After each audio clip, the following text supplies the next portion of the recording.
समय अधिक नहीं चाहिए बल्कि उसी समय में अधिक चाहिए। नमस्कार, मैं श्रीहरि PON बिजनेस कंसल्टेंट आप सभी का स्वागत करता हूं और आज की इस वीडियो में जानेंगे कि हम अपना कम समय में कैसे ज़्यादा इफेक्टिव कॉल करें। कुछ सेल्समैन ऐसे होते हैं कि मेहनत बहुत ज़्यादा करते हैं और रिजल्ट बहुत कम निकलता है। तो आज के इस वीडियो में हम सीखेंगे कि कम समय में कैसे अधिक रिजल्ट लेकर के आएँ। तो सबसे पहले हम यह जान लेते हैं कि प्रोस्पेक्ट कितने प्रकार के होते हैं। तो बेसिकली प्रोस्पेक्ट 4 प्रकार के होते हैं, जिसमें कि पहला है कोल्ड प्रोस्पेक्ट, दूसरा है टारगेटेड कोल्ड प्रोस्पेक्ट और तीसरा है वार्म प्रोस्पेक्ट और चौथा है हॉट प्रोस्पेक्ट। अब इसको डिटेल में समझते हैं कि कोल्ड प्रोस्पेक्ट वो प्रोस्पेक्ट होते हैं ना प्रोस्पेक्ट आपके बारे में जानता है ना आप प्रोस्पेक्ट के बारे में जानते हैं। जब आप किसी को भी नंबर उठा करके रैंडम कॉल कर देते हैं तो उसे कोल्ड प्रोस्पेक्ट बोला जाता है। अब दूसरा आता है टारगेटेड कोल्ड प्रोस्पेक्ट। अब टारगेटेड कोल्ड प्रोस्पेक्ट वो प्रोस्पेक्ट होते हैं जिनके बारे में आप जानते हैं, उनका बिजनेस क्या है, करते क्या हैं, रहते कहाँ हैं, कुछ डिटेल आप उनके बारे में जानते हैं बट कस्टमर आपके बारे में नहीं जानते हैं, तो इसे टारगेटेड कोल्ड प्रोस्पेक्ट बोला जाता है। अब तीसरा आता है वार्म प्रोस्पेक्ट। वार्म प्रोस्पेक्ट वो प्रोस्पेक्ट होते हैं जो कि आपके बारे में जानते हैं। जैसे अगर इनबाउंड कॉल की बात कर लें कि अगर आपके पास कोई कॉल किया, अब उस कॉल को रिसीव किए, तो उसे हम वार्म प्रोस्पेक्ट बोल सकते हैं। और लास्ट आता है हॉट प्रोस्पेक्ट, जो कि सब कुछ बात हो चुकी है, उसको सब कुछ समझ आ चुका है, अब देरी है सिर्फ प्रोडक्ट लेने की या फिर सर्विस लेने की, तो उसे हॉट प्रोस्पेक्ट बोला जाता है। लेकिन अब इसमें हम देखेंगे कि हम अपना समय कैसे बचाएंगे। तो यहाँ हम देखेंगे कि सबसे ज़्यादा हमारे पास जो टारगेटेड कोल्ड प्रोस्पेक्ट होते हैं वो हमारे पास होते हैं। अब उनकी संख्या बहुत ज़्यादा होती है। अगर हम स्टार्टिंग करते हैं तो थोड़े बहुत होते हैं, और अगर हम कंटिन्यू सेल्स में काम कर रहे हैं तो हज़ारों की संख्या में हो जाते हैं। अब हज़ारों की संख्या में होने के बाद सबको एक बार देख पाना थोड़ी मुश्किल हो जाती है, तो इसलिए इसको भी हम कैटेगरी वाइज करते हैं, जिसमें एक कैटेगरी है कंसर्न प्रोस्पेक्ट। कंसर्न प्रोस्पेक्ट वो प्रोस्पेक्ट होते हैं जिनको एक्चुअली प्रॉब्लम तो है, आपने उनसे बात किया, उनके बारे में समझा, तो आपको पता चला कि उनकी प्रॉब्लम है और वो अपने प्रॉब्लम का समाधान करना चाहते हैं, चाहे वो आपके प्रोडक्ट के माध्यम से हो, चाहे वो आपके सर्विस के माध्यम से हो। बी कैटेगरी है प्रोस्पेक्ट नॉट कन्विंस्ड फुली। अब इसमें क्या होता है कि कस्टमर को प्रॉब्लम तो है, लेकिन उनके जो प्रॉब्लम है, उनके प्रॉब्लम से उतनी बड़ी समस्या नहीं आ रही है, इसलिए उनको आपके प्रोडक्ट की या फिर सर्विस की बहुत ज़्यादा ज़रूरत नहीं होती है, या फिर वो आपसे सेटिस्फाइड नहीं होते हैं, कन्विंस नहीं होते हैं, तो ये बी कैटेगरी के लोग हो गए। अब तीसरा कैटेगरी आता है बोस प्रोस्पेक्ट। अब बोस प्रोस्पेक्ट वो होते हैं कि जो बिल्कुल भी आपसे इंटरेस्टेड नहीं है, ये आपके प्रोडक्ट या फिर आपके सर्विस कभी भी लेना नहीं चाहते।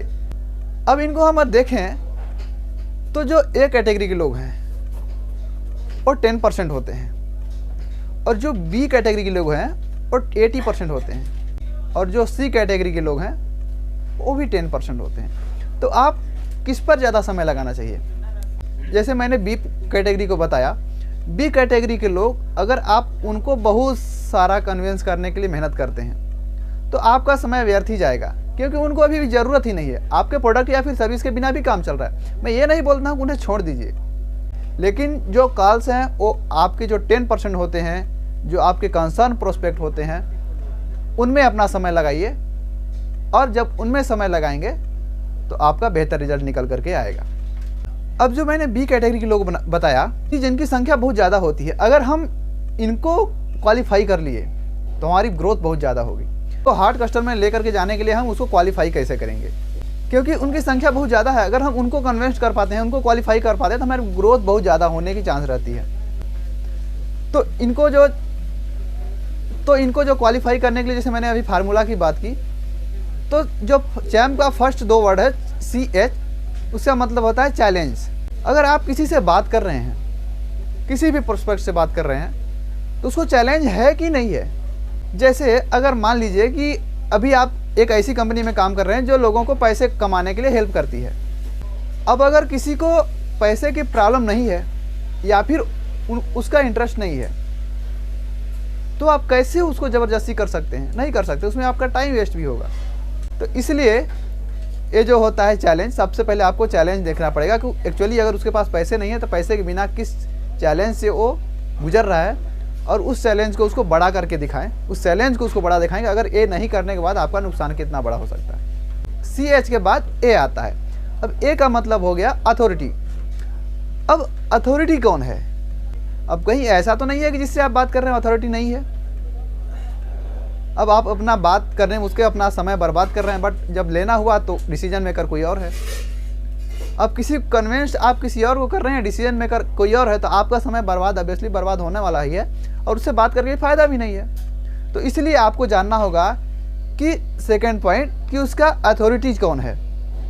तो डायरेक्ट आप जब भी बात कीजिए तो उसके अथॉरिटी से बात कीजिए, तो आपका समय बचेगा।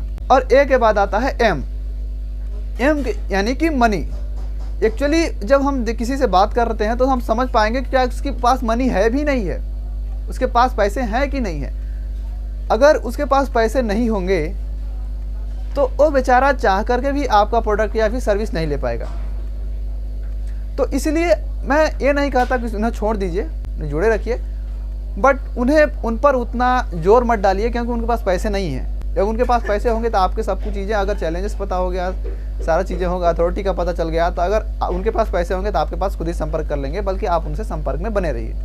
लास्ट पॉइंट आता है पी। अब इसमें अब आपको ये देखना है कि जो आपका प्रोस्पेक्ट है वो कितने समय के अंदर आपका प्रोडक्ट या फिर सर्विस ले सकता है। तो अगर आप इस चीज़ को, इस फार्मूले को समझ गए तो आप अपना समय गलत जगह वेस्ट नहीं करेंगे। और गलत जगह जब वेस्ट नहीं करेंगे, जब आप अपने समय को सही जगह निवेश करेंगे, तो ऑब्वियसली आउटकम निकल के आना ही आना है। तो मैं आशा करता हूँ कि आपको यह वीडियो अच्छा लगा होगा, या फिर आपके अगल बगल भी कोई सेल्स में काम कर रहा है तो उन तक यह वीडियो पहुँचाइए। और आपने हमारा चैनल सब्सक्राइब किया है, ऑब्वियसली हमारे चैनल पे आए हैं तो इसलिए हमारे चैनल को सब्सक्राइब करने के लिए और आगे लोगों तक शेयर करने के लिए और हमारे साथ अंत तक बने रहने के लिए आप सभी का हृदय की गहराइयों से बहुत बहुत धन्यवाद।